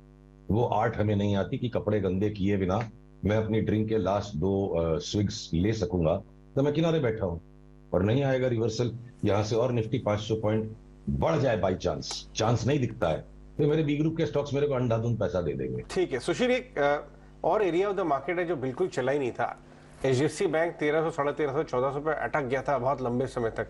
आज 3 ही दिन में 1650। कोटक बैंक भी 2 साल से नहीं चला है, अब क्या चलना शुरू कर रहा है? इनके ऊपर कोई टिप्पणी आपकी? काश मैं आपको ये चार्ट दिखा सकता। ठीक है, बहुत छद्म के तरीके से तो पहले गिरे और बढ़ने के टाइम पे भी बहुत इन्होंने रुलाया और अब लास्ट में बिल्कुल अकड़ दिखा रहे हैं। तो इस वक्त तो ट्रेंड ऊपर है तो ये कहना अशिष्टाचार होगा और मैं इंतजार में हूं कि ये जो लास्ट की भड़क है इन दोनों की पूरी हो जाए और अगले फॉल में इनमें से यही दोनों सबसे ज्यादा गिरेंगे। इंटरेस्टिंग। इवन लार्सन, अगर सारे कैपिटल गुड स्टॉक्स को देखें या इनफैक्ट कैपिटल गुड इंडेक्स को भी देखें, हर स्टॉक चला लास्ट 6 महीने 1 साल में। लार्सन अंडर परफॉर्म किया। नहीं भाई साहब, लार्सन ने तो धुआंधार, अच्छे महीने की बात आप करो, देखो पर जून में लार्सन अगर 1450 का भाव था और आज 2050 का भाव, अगर हम 1500 से लार्सन में अगर तेजी करके 1900 साढ़े 1900 में निकल गए और उसके बाद इंतजार कर रहे हैं, अब लार्सन ने एक फाइनल टॉप बना दिया है मुझे लगता है। तो 1500 वाला 2000 तो 35% तो निफ्टी के बहुत कम ही स्टॉक से जो बढ़े हैं। ठीक, फेयर पॉइंट, थोड़ा झिझक के चला होगा। हाँ। ठीक है, फेयर पॉइंट। कोई मिड कैप स्मॉल कैप आप कोई एफएनओ स्टॉक आपको लगता है कि बेच के पैसा बन सकता है यहाँ से, जो ऑलरेडी बाई द निफ्टी के इक्विवेलेंट पहुंच गए हो?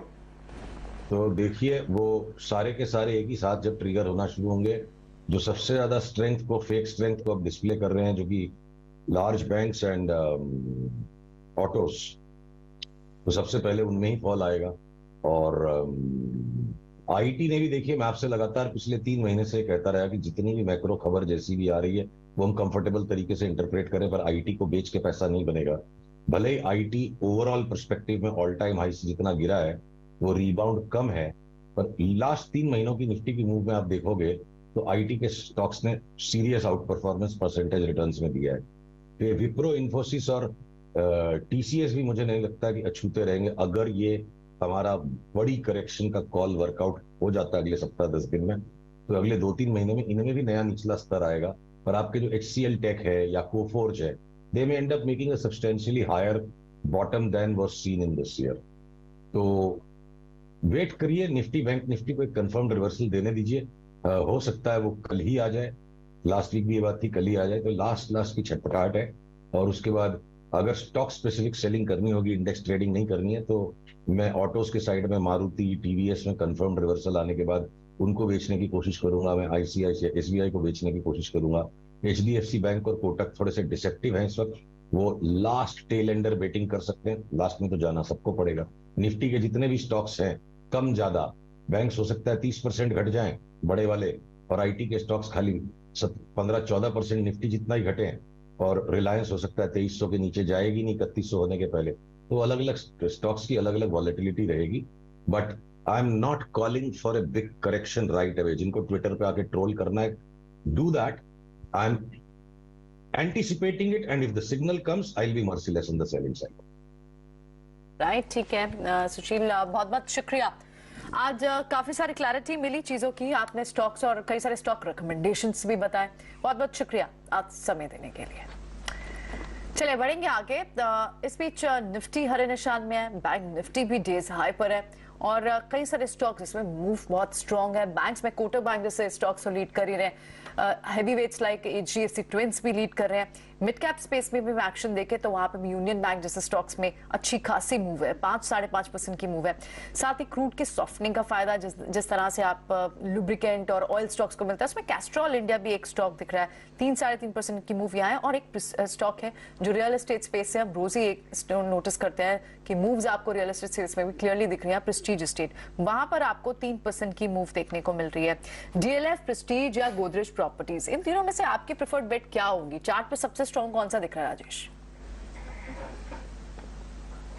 तो देखिए, चार्ट पे तो सबसे स्ट्रॉन्ग DLF ही दिख रहा है।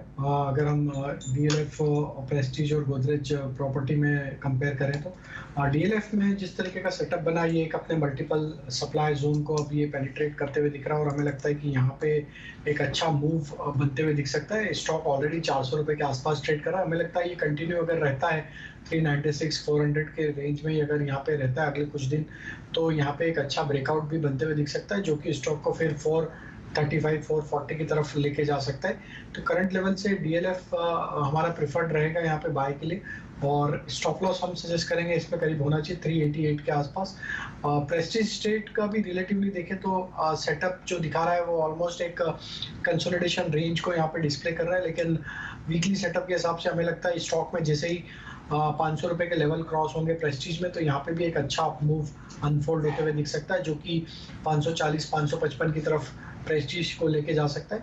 तो यहाँ पे थोड़ा सा वेट करेंगे, 500 रुपए के बाद हम प्रेस्टीज स्टेट को भी बाय की पोजीशन बनाएंगे।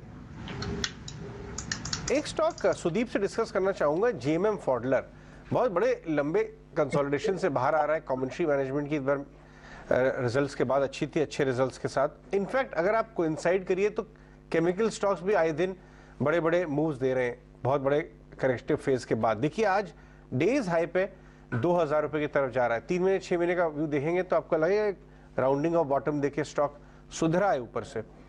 जीएमएम फॉडलर 1940 के आसपास, सुदीप चार्ट्स पे क्या बता रहा है? बिल्कुल अजय जी, अगर हम ये जीएमएम फॉडलर अगर देखें इसके थोड़े मीडियम टर्म चार्ट्स, तो जो इसने रैली 1200 से लेके 2100 तक की थी, रफली वो 2100 की रैली सितंबर में एक बार खत्म हो गई थी। एंड उसके बाद हम सितंबर से लेके अब तक का जो समय है 1830 से लेके 2000 के रेंज में एक 10% के टाइट रेंज में ऊपरी स्तरों पे ये स्टॉक सस्टेन कर रहा है, कंसोलिडेट कर रहा है, जबकि काफी दूसरे मिड कैप्स में यही सेक्टर के और दूसरे से की थोड़ा सेलिंग प्रेशर आया है पिछले 2-3 हफ्तों से। तो मिड कैप इंडेक्स से भी आउट परफॉर्म कर रहा है, स्ट्रक्चरली पॉजिटिव है। अपमूव के बाद कंसोलिडेशन आया और कंसोलिडेशन के बाद अब फिर से एक ब्रेकआउट आ रहा है वॉल्यूम्स के साथ। अगर हम इसे एक छोटे टाइम फ्रेम पे डेली चार्ट पे और आर्ली चार्ट पे भी देखें तो लास्ट 2-3 दिन का जो प्राइस एक्शन है वहां पे हमें लग रहा है कि निचले स्तरों से 1850 1870 के स्तरों से एक अच्छी बाइंग सपोर्ट बन रही है। और आने वाले दिनों में जब तक ये सपोर्ट होल्ड कर रहा है तब तक हम 2150 2200 हम ये स्टॉक में हम फिर से एक बार इसके पुराने हाइस को क्रॉस करते हुए देख सकते हैं। तो मुझे लग रहा है यहाँ पे बाइंग के लिए सेटअप अच्छा बन रहा है। 1880 के स्टॉप लॉस से 2150 का टारगेट ये स्टॉक में बनता हुआ नजर आ रहा है। जीएमएम फॉडलर पर एक राय आपकी, चार्ट चेक बिल्कुल ठीक है। आप बने रहे हमारे साथ सुजीत और राजेश। स्पीच है कि इम्पोर्टेंट बयान भी आपको सुनवाते हैं। इनफैक्ट इंटरेक्शन की थी प्रकाश प्रियदर्शी हमारे संवाददाता हैं कोल मिनिस्टर से, और कई सारी खबरें निकल कर आ रही है। कोल प्राइसेस डोमेस्टिक मार्केट में हाई हो सकता है, रेवेन्यू मॉडल को लेकर कहीं कहीं प्रोसेसेस की बात की जा रही है, माइनिंग सेक्टर को लेकर रिफॉर्म की बातें की जा रही है। ये सारी चीजें एक बार इस इंपॉर्टेंट इंटरेक्शन को सुनकर समझते हैं। ऑलरेडी जो माइनिंग सेक्टर में हमने रिफॉर्म किया है ये बहुत बड़ी रिफॉर्म है। This is one of the biggest reforms in the recent past. For example and use restriction हटा दिया है, कैप्टिव नॉन कैप्टिव हटा दिया है, और जो लाइसेंसेस और क्लियरेंसेस थे 21 लाइसेंसेस और क्लियरेंसेस, ये सभी जो क्लियरेंसेस वगैरह है दीज थिंग्स वेयर अगर मेरा वर्किंग माइन है, मैं डिसकंटिन्यू करना चाहता हूँ, नहीं तो मेरा माइनिंग लीज एक्सपायर हो गया, अगर किसी को नेक्स्ट देते हैं तो पूरा वो क्लियरेंसेस लाइसेंसेस फिर से लेना पड़ता था। आज के दिन में पूरा वो as it is next person को ट्रांसफर होगा, न्यू लेसी को ट्रांसफर होगा। This is the change we have brought. And use restriction totally हमने हटा दिया है, और जो अर्ली प्रोडक्शन करते उसके लिए भी माइंस में भी इंसेंटिव है। ऐसे बहुत चीज़ों में जो हमने बदलाव लाया है, इसके कारण इस 1.5 बरस में 102 blocks have been auctioned। अभी 86 mines NIT notice invite for tender हो गया है। उसमें जो मैं एक आप चीज़ को भी मैं बताता हूँ, मैं किसी का राज्य का नाम नहीं लेता हूँ। जब हमें माइनिंग रिफॉर्म्स माननीय प्रधानमंत्री नरेंद्र मोदी जी के मार्गदर्शन में कर रहे थे, बहुत लोग इसका विरोध किया, स्टेट विरोध किया। जो स्टेट विरोध किया वही स्टेट वही राज्यों ने आज अच्छे तरह से माइनिंग करे। मैं कॉन्ग्रेचुलेट करता हूँ, मैं क्रिटिसाइज नहीं कर रहा हूँ। कोई ना कोई कारण से वो अपोज किया, लेकिन फर्स्ट टाइम अभी जो रिफॉर्म्स बाकी राज्यों ने किया तो उनको भी लगा हमारे राज्य में हो सकता है। उधर भी अभी 3, 4, 5 गुना तक उनका रेवेन्यू बढ़ रहा है। तो मैं एक ही राज्य का उदाहरण देना चाहता हूँ, उड़ीसा का 25,000 करोड़ उनका रेवेन्यू था, 50,000 हो गया। बाकी राज्यों को भी, छत्तीसगढ़ रेवेन्यू बहुत अच्छा बढ़ रहा है। तो and many states they have acknowledge, specially Orissa तो ओपनली एक्नॉलेज किया है माइंस में जो रिफॉर्म्स हुआ माननीय प्रधानमंत्री जी के नेतृत्व में मार्गदर्शन में, he took lot of interest in this reforms of mining sector. मैं सर एक क्वेश्चन एनएमडीसी से रिलेटेड पूछूंगा। एक इंटर डिपार्टमेंटल कमेटी थी माइंस मिनिस्ट्री की ही, जो कि लो ग्रेड आयरन ओर है उसको हायर ग्रेड आयरन ओर में तब्दील करने के लिए कमेटी ने अपनी सिफारिशें सौंपी हैं, जिसमें ये कहा है कि जो रॉयल्टी है उसको कम किया जाए और ज़्यादा से ज़्यादा लो ग्रेड आयरन ओर को हायर ग्रेड में तब्दील किया जाए। तो उस कमेटी के रिपोर्ट पर आप क्या करेंगे? उसको फाइनल किया गया है और क्या प्राइवेट कंपनीज के साथ आप इस पे चर्चा कर रहे हैं? नहीं, देखो रॉयल्टी का तो रॉयल्टी तो बहुत, हमारा जो रॉयल्टी है राज्यों को जो मिलता है बहुत कम है। इसमें कई प्रीमियम वगैरह का सवाल है। और इसके बारे में जो लो ग्रेड का है उसमें तो अभी एक्सपोर्ट ड्यूटी के बात अभी चल रहा है, उसके बारे में finance ministry the appropriate ministry, हमारे तरफ से रॉयल्टी का जो फिक्स्ड रॉयल्टी है सबको एक ही रॉयल्टी होता है। सिफारिश तो आप ही करेंगे? नहीं, सिफारिश एक सोच चल रहा है कि जो लो ग्रेड आयरन का एक्सपोर्ट ड्यूटी बढ़ गया है उसका डिमांड है मार्केट से, इंडस्ट्री से, उसको कम कर दिया जाए। तो हमारा संज्ञान में है, हम फाइनेंस मिनिस्ट्री से बातचीत हमारा चल रहा है। ओके सर, एक आखिरी सवाल, क्या कोल प्राइसेस में बढ़ोतरी को लेकर भी कुछ प्रस्ताव है जिस पर आप काम कर रहे हैं? क्योंकि काफ़ी समय से कोल इंडिया ने प्राइसेस रिवाइज नहीं किए हैं और ग्लोबल मार्केट में प्राइसेस काफ़ी ज़्यादा हैं। देखिए, आपने स्वयं का प्रश्न में ही आपने उत्तर भी दिया है, ग्लोबल का इतना प्राइस ज़्यादा है, ग्लोबल कोल का प्राइस इतना ज़्यादा है, फिर भी हमारा जो पावर सेक्टर का जो पावर रिक्वायरमेंट है, स्पेशली गरीब लोगों के देने के लिए, power is the most one of the, it has become inevitable thing in the human life. चलिए कुछ और इंटरेस्टिंग ब्रेकआउट शेयर्स की तरफ लेके चलते हैं आपका ध्यान। किर्लोस्कर ऑयल इंजिन्स 9%, 320, 185 से हम आपके लिए ट्रैक कर रहे हैं यहाँ पे। सुदीप कहाँ जा रही है? 500 रुपए की तैयारी।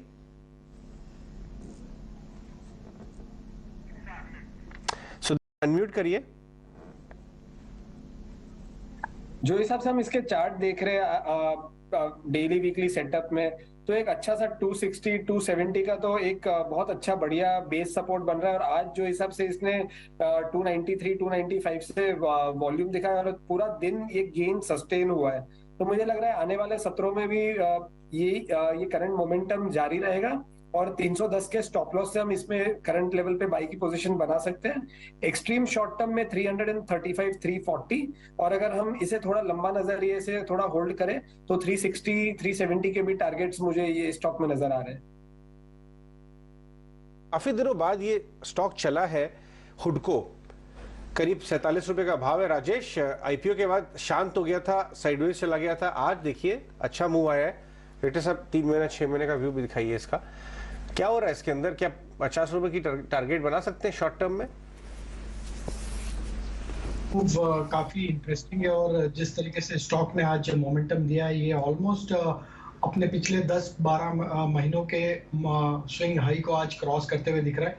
तो हमें लगता है कि ये स्टॉक में काफी बड़े टाइम फ्रेम पे आज ब्रेकआउट बनते हुए दिख रहा है। अब स्टॉक के लिए ये इंपॉर्टेंट होगा कि अब ये स्टॉक अगर 45 के ऊपर सस्टेन रहेगा तो नेक्स्ट टारगेट बिल्कुल डेफिनेटली ये जो हमें लग रहा है वो 52 रुपए तक आते हुए दिख सकता है।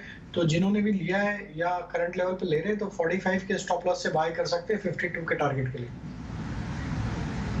ये तो हुडको पर एक राय रही। एक बार तमाम वो कंज्यूमर टेक स्टॉक्स देखते हैं, इनफैक्ट कई सारे और स्टॉक्स आईपीओज भी है जो हाल ही में लिस्ट हुए थे, और उनका अब जो प्री लॉक इन है वो खत्म हो रहा है, लॉक इन पीरियड कई स्टॉक्स का खत्म हो रहा है, और इसके चलते कौन से ऐसे शेयर्स हैं जो फोकस में है? डिटेल्स पूजा लेकर आई हैं, उनसे समझते हैं। जी, नवंबर में करीब 20 कंपनियां ऐसी हैं जिनका कि लॉक इन पीरियड खत्म हो चुका है या होने वाला है, जिसमें कि हम भारी सेलिंग प्रेशर देख रहे हैं। और अमूमन ऐसा देखा गया है कि जिन कंपनियों के आईपीओ आए हैं उनके जब लॉक इन पीरियड खत्म होने लगते हैं तो उस अवधि के दौरान हम देखते हैं कि गिरावट दिखाई देती है, क्योंकि फिर उसमें सेलिंग प्रेशर काफी ज्यादा हावी हो जाता है। ऐसा ही कुछ इस वक्त देखने को मिल रहा है Paytm, PB fintech, Nykaa, Delhivery जैसे शेयरों में, जिसमें कि सेलिंग प्रेशर इस वक्त हावी है, क्योंकि नियम के मुताबिक जो प्री आईपीओ इन्वेस्टर्स हैं उनको होल्डिंग आईपीओ के बाद स्टॉक में 6 महीने तक होनी जरूरी है। उसके बाद एक अनलॉकिंग डेट डिसाइड की जाती है और उसके बाद हम देखते हैं उस पीरियड के आसपास एक सेलिंग प्रेशर दिखाई देता है। और आप भी ऐसा ही कुछ देखने को मिल रहा है। जिन कंपनियों में हाल ही में लॉक इन पीरियड खत्म हुए हैं उसमें दबाव देखने को मिल रहा है। नायका देखिए यहाँ पर 5% की गिरावट है, हालांकि इसमें बोनस शेयर का भी एडजस्टमेंट आपको दिखाई देगा, इस वजह से इशू प्राइस से लेकर अभी तक देखें तो गिरावट देखने को मिल रही है। लेकिन Paytm, electronic marts of India, Sigachi, sapphire जैसी कंपनियों में भी आज करीब 3 से 4% की गिरावट है। एक डिटेल हम आपको बता देते हैं। देखिए, नायका का भी जो अनलॉकिंग डेट था वो 9 नवंबर था उसके बाद से सेलिंग प्रेशर यहाँ पर भी हावी है। पेटीएम में देखिए 15 नवंबर को लॉक इन पीरियड था जिसमें कि अगर इश्यू प्राइस से कंपेयर करेंगे तो शेयर में अब तक 70% की गिरावट देखने को मिल चुकी है। कुछ शेयर्स ने फायदा भी दिलाया है यहाँ पर रिटेल निवेशकों को। अगर इलेक्ट्रॉनिक मार्ट्स ऑफ इंडिया की बात करेंगे तो 42% का रिटर्न दिया इश्यू प्राइस से, सिगाची ने 67% का रिटर्न दिया अब तक, और सेफायर ने करीब 11% का रिटर्न दिया, और इन सभी के जो अनलॉकिंग डेट थी वो आज की थी, और इस वजह से हम देख रहे हैं कि स्टॉक में कुछ सेलिंग प्रेशर बना हुआ है। अब इसके बाद भी कुछ और भी कंपनियां ऐसी हैं जिन पर की हमारी नजर बनी हुई है, इनके लॉकिंग पीरियड खत्म होने वाले हैं, जिसमें कि डिलीवरी देखिए 24 नवंबर की डेट है। ये पैरादीप फॉस्फेट्स, टासन प्रोडक्ट्स, गो फैशन कंपनियां, ये भी कुछ ऐसी कंपनियां हैं जिनका कि नवंबर में ही लॉक इन पीरियड खत्म होने वाला है, तो इन कंपनियों पर भी नजर रखिए। ठीक है, ऑलराइट, तो ये सारे वो स्टॉक्स हैं जिन पर आपको नजर रखनी होगी। इनके लॉक इन पीरियड खत्म हो रहा है, यानी सप्लाई आ सकती है और इनमें गिरावट स्टॉक्स में आ सकती है, तो इन डेट्स का ध्यान जरूर रखिए जो आपको पूजा या इन स्टॉक्स में बता रही है। शुक्रिया पूजा इस जानकारी के लिए। राजेश, एक बार फिनोलेक्स पाइप का आप चार्ट देखें। फिनोलेक्स पाइप भी अच्छी खासी मूव पर है, जो ये 135-30 के आसपास से चलना शुरू हुआ है। आज भी 8% मूव है इसमें, फिनोलेक्स इंडस्ट्रीज इनफैक्ट। क्या आप इस पर राय देंगे? रिकमेंडेशन क्या होगी? क्या यहाँ से भी बाय कर सकते हैं इन लेवल से? काफी बड़े करेक्शन के बाद स्टॉक में एक बेस बन के अभी स्टॉक में जिस तरीके से ब्रेकआउट यहाँ पे डेली वीकली चार्ट पे बनते हुए दिख रहे हैं फिनपाइप में, हमें लगता है कि ये स्टॉक में मोमेंटम फर्दर एक्सटेंड होते हुए दिख सकता है, क्योंकि अगर हम आज के मूव को देखें तो ऑलमोस्ट स्टॉक ने एक रैली के बाद 200 डे मूविंग को एवरेज को रीटेस्ट करके एक अच्छा मूव आज के सेशन में बनाते हुए दिखा है। डेली वीकली टाइम फ्रेम पे भी स्ट्रेंथ यहाँ पे बनते हुए दिख रही है। हमें लग रहा है ये स्टॉक में जो नेक्स्ट टारगेट बनना चाहिए वो करीब 175-180 की तरफ आते हुए दिख सकता है। जिनके पास पोजीशन है बिल्कुल बने रहने की सलाह है। स्टॉप लॉस यहाँ पे 156 के आसपास रख लें और 175-180 तक की टारगेट हमें लगता है इसमें जल्द देखने को मिल सकते हैं। लेकिन इस वक्त आप बीटीएससी ट्रेड्स क्या ले रहे हैं राजेश? 18,400 के ऊपर हम आ गए और एक्सपायरी का भी ट्रेड ध्यान रखना होगा। क्या एक्सपेक्ट करना चाहिए इंडेक्स पर भी? और इनफैक्ट फ्लैट ही है 18,400 के आसपास। क्या बीटीएसटी के ट्रेड्स ही होंगे आपके तरफ से? जैसे आप स्टार्टिंग में भी कह रहे थे कि पुट बेस बहुत स्ट्रांग है और ऊपर की बुलिश बेट्स ही लेनी चाहिए। बिल्कुल, टेक्सचर तो मार्केट का बाय ऑन डिप्स का ही आप देखिए, जो भी छोटी मोटी गिरावट मिल रही है ऑलमोस्ट अब हम फ्लैट नोट की तरफ बंद होते हुए दिख रहे हैं। निफ्टी में भी पहला स्टॉक जो बाय करना है वो भारतीय एयरटेल का स्टॉक अपने डे हाई की तरफ बंद होते हुए दिख रहा है। स्टॉक में एक सस्टेन्ड अप ट्रेंड यहाँ पे बनते हुए दिखा है, तो भारतीय एयरटेल हम यहाँ पे सलाह देंगे। बीटीएसटी के लिए अपसाइड के टारगेट आना चाहिए 860-865 तक के। स्टॉप लॉस होगा करीब 825 के आसपास। जो दूसरा स्टॉक हमें लगता है कि कहीं ना कहीं एफएमसीजी स्टॉक्स में भी एक बाइंग इंटरेस्ट बनते हुए दिख सकता है, जिसमें हमें यूनिलीवर एक अच्छा अट्रैक्टिव लग रहा है। एक करेक्शन के बाद स्टॉक में जिस तरीके से आज प्राइस एक्शन बना है, हमें लगता है ये मोमेंटम कल के सेशन में भी कंटिन्यू हो सकता है यूनिलीवर में, हिंद यूनिलीवर में। और अपसाइड के टारगेट आना चाहिए 25-30, 25-40 तक के। स्टॉप लॉस रखेंगे करीब 2450 के आसपास। क्या सुदीप, आपके क्या होंगे BT closing trades? Sudeep please unmute yourself. जी प्रियंका जी, मेरा पहला पिक होगा कोटक बैंक। हमने देखा आज सुबह से ये स्टॉक आउट परफॉर्म कर रहा है और ये पिछले कुछ 5-6 महीनों का जो रेंज है क्लोजिंग बेसिस पे वहां पे हाईएस्ट लेवल पे क्लोज दे रहा है। तो मुझे लग रहा है मोमेंटम इसमें बना रहेगा। पिछले कुछ 3-4 दिन से जो कंसोलिडेशन भी हो रहा था 1880 1930 के बीच में, आज वो लेवल से इसने ब्रेकआउट भी दिया है और कंसिस्टेंटली ड्यूरिंग द सेशन बीच में भी जब मार्केट थोड़ा सेलिंग प्रेशर हमें दोपहर को दिख रहा था तब वहां पे भी ये स्टॉक 1950-1960 के सपोर्ट जोन से होल्ड कर रहा था और अब फिलहाल ये वापस से एक अच्छा मोमेंटम आखिरी के आधे घंटे में भी दिखा रहा है। तो मुझे लग रहा है यहाँ पे बीटीएसटी करके जा सकते हैं 1930 के स्टॉप लॉस से 2020 के टारगेट के लिए। दूसरा स्टॉक होगा हिंदुस्तान एरोनॉटिक्स लिमिटेड, जो इस सबसे मोमेंटम इसमें पिछले सुबह से जो बना हुआ है, तो मुझे लग रहा है यहाँ पे ये आने वाले कुछ दिनों में भी ये स्टॉक अच्छे अप ट्रेंड में रहेगा और 2615 के स्टॉप लॉस से इसमें हम 2750 से लेकर 2780 के टारगेट के लिए हम लेके जा सकते हैं बीटीएसटी और अगले कुछ 1-2 सत्रों के लिए। ठीक है, इस बीच कुछ और क्लोजिंग ट्रेड्स देख लेते हैं। एचएएल जैसे स्टॉक्स में तो बड़ी तेजी है और ये अभी भी आपके लिए बीटीएसटी ट्रेड ही है। 6-7% मूव के बाद भी, और यही आपको सुदीप इस वक्त बता भी रहे थे। HDFC बैंक्स और HDFC ट्विंस में भी क्या कर सकते हैं? क्या जिस तरह की मूव बनी हुई है राजेश, इन लेवल्स पर भी क्या बाय रिकमेंडेशन होगी, या फिर अभी थोड़ा ब्रीदर ले और फिर एंट्री पॉइंट ढूंढे? क्योंकि HDFC ट्विंस बहुत ही लंबे समय के बाद चलना शुरू है। मूव सस्टेन करेंगे अभी?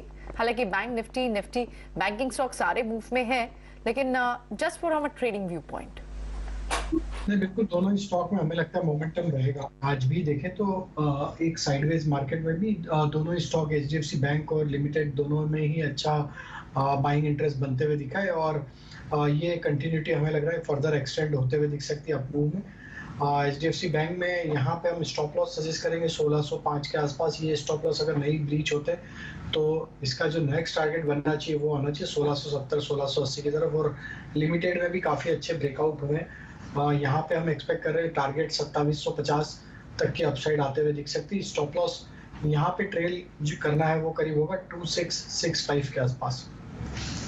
ठीक है, और ठीक है, तो ऊपर के लेवल्स आप एक्सपेक्ट करते हैं। लेकिन अतुल ऑटो आज जिस तरह की मूव देखने को मिली है, क्या इसे एक बार के लिए बुक कर लें या फिर अभी मूव सस्टेन कर सकती है? Sudeep please unmute yourself and then speak. नहीं, इस बार अनम्यूटेड हूं। मुझे लगा के साथ सवाल के साथ ही आपको ये बात भी बोलनी पड़ेगी। नहीं, नो वरीज। अतुल ऑटो का अगर मैं चार्ट देखूं तो ऑलरेडी एक आउट परफॉर्मिंग चार्ट ही है, और जो हिसाब से आज के सत्र में हमने देखा है वॉल्यूम के साथ यहाँ पे 9-10% की बढ़त हुई है। तो इसने अपने पिछले कुछ 1-1.5 महीने का जो एक रेजिस्टेंस था, जो अपमूव के बाद हम देख रहे थे कंसोलिडेशन में स्टॉक चला गया था 260 270 75 के बीच में, तो आज ये रेजिस्टेंस को इसने एक वॉल्यूम के साथ ब्रेकआउट हुआ है। तो मुझे लग रहा है आने वाले सत्रों में हमें यहाँ पे तेजी दिख सकते हैं, हम ये स्टॉक में आउट परफॉर्मेंस देख सकते हैं, और मौजूदा भाव से मौजूदा लेवल से लिया जा सकता है 285 का स्टॉप लॉस, और ऊपरी स्तरों पे 320 से लेके 325 के टारगेट मुझे ये स्टॉक में नजर आ रहे हैं। ऑलराइट, ठीक है।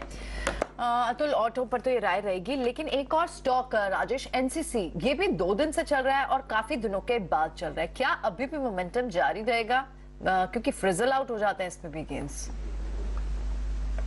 हाँ जी हाँ, लेकिन इस बार जो फॉर्मेशन बने हैं हमें लगता है ब्रेकआउट काफी स्ट्रॉन्ग ब्रेकआउट बनते हुए दिख रहा है चार्ट पे, और वीकली सेटअप पे हमें लगता है ये 76 के ऊपर अगर बना रहा तो इसका जो नेक्स्ट टारगेट है वो 85 की तरफ आते हुए दिख सकता है। तो अभी तो यहाँ पे हमें हमारी सलाह ये रहेगी कि 76-7650 के आसपास स्टॉप लॉस को ट्रेल करके पोजीशन होल्ड रखें, क्योंकि काफी समय के बाद ये स्टॉक ने एक अच्छे मल्टीपल सप्लाई जोन को ब्रेकआउट दिया है, तो 85 तक की अपसाइड हमें लगता है आते हुए दिख सकती है। आप यहाँ देख रहे हैं, और इसी तरह से अगर बैंक्स में stock, small banks like south Indian bank, union bank, Karnataka bank, कौन सा बैंक कैरी फॉरवर्ड लग रहा है? ये सारे आपको कैरी फॉरवर्ड लग रहे हैं सुदीप? इसमें से सबसे अगर बढ़िया पैटर्न अगर हो ये सारे चार्ट्स में से, तो एक कर्नाटका बैंक है जिसने अपने अच्छे नतीजों के बाद 95 से लेके 130-35 तक का एक अपमूव आया था। उसके बाद पिछले 6-7 सेशंस में हमने देखा है कि एक हल्का सा रिट्रेसमेंट, हल्का सा प्रॉफिट बुकिंग और कंसोलिडेशन आया था 130-132 के जोन तक, और आज सुबह हमने देखा है कि फिर से आज पूरे सत्र में हमें यहाँ पे मोमेंटम देखा गया है। तो मुझे लग रहा है कि ये स्टॉक में हम बाई की पोजिशन बना सकते हैं 132 के स्टॉप लॉस से 143 और 146 के टारगेट्स के लिए। तो आज बाजार में आपको कुल मिला के एक रेंज में ही कारोबार होता दिखाया। 18,400 के ऊपर आप इस वक्त ट्रेड कर रहे हैं। बैंक निफ्टी भी आप देखें तो 42,500 के ऊपर है, तो बुलिश नोट पर तो बंद हो रहे हैं। और जिस तरह से हमें राजेश भी बता रहे थे कि यहाँ स्ट्रॉन्ग पुट बेस भी है 18,300 की कॉल पर, 18,200 की कॉल पर, और अब निफ्टी का शायद समय हो सकता है एक और छलांग लगाने का। 18,600 तक की बात की जा रही है। लेकिन इस बीच आज जिन काउंटर से पार्टिसिपेशन आई वो लार्ज कैप स्पेस के ही थे। हालांकि उसमें बैंक्स के नाम ज्यादा थे, जैसे कि HDFC ट्विंस हो, कोटक महिंद्रा बैंक हो, लेकिन आपको दूसरे जो स्टॉक से आज मूव देखने को मिली उसमें आपको IT काउंटर्स के TCS जैसे मार्जिनल इनमें आज बढ़त थी, लेकिन TCS जैसे काउंटर, इन्फोसिस, L&T में मूव की बात हो रही है, और ONGC जैसे काउंटर्स, भारतीय एयरटेल जैसे काउंटर्स पर बड़ी जो पार्टिसिपेशन है वो आपको बैंक से ही अब भी दिख रही है। कोल इंडिया नंबर्स वीक आने के बाद एक बड़ा डेंट झेला था कोल इंडिया ने, आज एक रिकवरी मोड पे भी है। कोल प्राइसेस को लेकर भी हम लगातार आपको कोल मिनिस्टर का बयान भी सुनवा रहे थे। पावर स्पेस हो, मेटल में एल्यूमिनियम स्पेस हो, जो कोयले का यूज भी करते हैं स्मेल्टर्स में, उस पर एक खास नजर जरूर रहेगी। लेकिन आज मेटल वहां थोड़ी सॉफ्टनेस देखने को मिली। उसका रीजन था क्योंकि डॉलर इंडेक्स के जब तक कूलिंग ऑफ डॉलर इंडेक्स था, तब तक मेटल में रिबाउंड का ट्रेड चल रहा था। लेकिन अभी वहां पर जब सर्ज वापस आने लगा है तो मेटल्स भी कूल ऑफ होते हुए दिखाई दे रहे हैं। अपोलो हॉस्पिटल जैसे काउंटर्स, फोर्टिस हो, अपोलो हॉस्पिटल, इनमें बड़ी मूव हमने इसी हफ्ते में देखी है और नंबर्स के बाद की मूव है। स्टॉक्स जो है रेवेन्यू की विजिबिलिटी दिख रही है, गाइडेंस स्ट्रॉन्ग आ रही है मैनेजमेंट की, थोड़ी सी प्रॉफिट बुकिंग वहां पर भी आपको दिखी। हिंडाल्को बड़ी तेजी से चला था, वहां पर आपको 2.5% की मूव दिख रही है नीचे की तरफ। अदानी पोर्ट्स में भी मूव 900 तक चली गई थी चाल, अब वहां पर भी आपको प्रॉफिट बुक होते हुए दिख रहे हैं। इसके अलावा दूसरे जो काउंटर्स है, steel counters like JSW steel हो, टाटा स्टील, इनफैक्ट इन सब में मूव आपको नीचे की तरफ दिख रही है। टाटा मोटर्स भी नंबर्स के बाद थोड़ा सा स्ट्रेंथ के साइंस से दिखा, रिकवरी पहले और उसके बाद आपको ऐसा लगता है शायद एक वैल्यू जोन में है टाटा मोटर्स, लेकिन अभी आज टिपिकली आपको प्रॉफिट बुकिंग टाटा मोटर्स के काउंटर पे भी दिख रही है। सो ओवरऑल सेक्टर्स आज भी जो आपको बढ़त के साथ दिखाई दिए, जिनमें मूव दिखी वो फाइनेंस काउंटर्स थे, PSU बैंक काउंटर्स थे, IT काउंटर्स थे और कुछ सिलेक्टेड FMCG, क्योंकि बहुत ही लैकलस्टर बाजार आज दिन भर रहा। सिर्फ स्टॉक स्पेसिफिक एक्शन कुछ स्पेसेस में दिखा, लार्ज कैप बैंक्स में और फाइनेंस काउंटर्स में मेजरली आपको एक्शन दिखा। उसके अलावा बहुत ही लैकलस्टर आपको बाजार दिन भर दिखा। मिड कैप और स्मॉल कैप से तो कोई परफॉर्मेंस दिखी ही नहीं आज। आप FMCG के कुछ काउंटर्स देखें, फार्मा के कुछ स्टॉक्स देखें और large cap majorly heavy weights like doctor Reddy's हो, हिंदुस्तान यूनिलीवर हो, इन्हीं से आपको मूव भी आज देखने को मिली। FNO में भी अगर आप बात करें, यस डिफेंस स्पेस है, लेकिन HCL काउंटर जो अभी आप इस वक्त टॉप गेनर भी है FNO का, वहां पर 6% के मूव जरूर रही। उसके अलावा बहुत ही सिलेक्टिव स्टॉक्स आपको दिख रहे हैं जहां पर आपको मूव दिख रही है। तो बैंक्स और वो भी large cap banks, finance counters majorly just like LIC housing finance हो या फिर दूसरे फाइनेंस काउंटर्स हो, हालांकि बजाज फाइनेंस जैसे तो बैकफुट पे थे, वो आज परफॉर्म नहीं किए, लेकिन पिडिलाइट जैसे स्टॉक्स हो, एशियन पेंट्स सेक्टर, थोड़ा सा जो क्रूड के कूल ऑफ का ट्रिगर जिन जिन स्पेसेस में मिलता है, ऑयल स्टॉक्स लाइक कैस्ट्रॉल, वहां पर आपको मूव जरूर देखने को मिली। कुछ सेक्टर्स पॉकेट्स, क्योंकि रॉ शुगर के प्राइस बढ़े हैं तो आपने काउंटर्स में एक मूव जरूर देखी। पाइप काउंटर्स जैसे फिनोलेक्स पाइप वो लगातार मूव पर हैं।